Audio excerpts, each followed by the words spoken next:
Si tu veux envoyer 1000 euros à Gaza via une cagnotte, à ton avis, quel montant arrive vraiment sur place? Reste avec moi, on va faire le calcul ensemble. Voyons comment Israël utilise la pénurie de liquidités comme arme supplémentaire. Commençons par la première étape. L'argent recueilli sur les cagnottes atterrit sur un compte européen. Il faut donc le transférer sur un compte palestinien. Environ 5% partent immédiatement dans la conversion de l'euro en shekel, la devise israélienne, utilisée là-bas, les frais de la banque bénéficiaire et les frais du transfert international. Il reste donc 950 euros.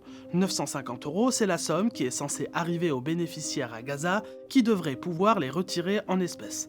Tu te dis alors que l'argent est enfin arrivé. Bah non, toujours pas.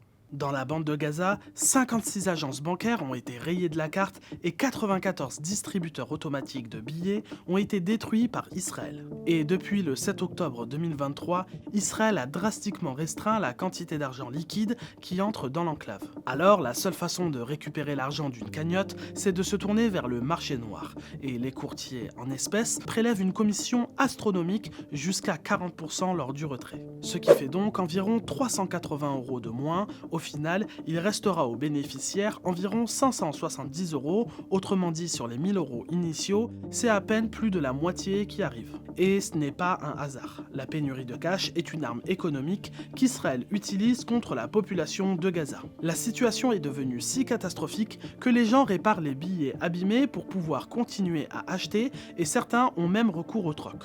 Par exemple, un sac de farine s'échange contre des médicaments ou un litre d'essence contre une carte prépayée téléphonique. Bon, si on t'explique tout ça, c'est pas pour te décourager de donner, bien au contraire. Même si ce qui arrive dans la poche d'un Palestinien est peu, ça fait une véritable différence pour eux.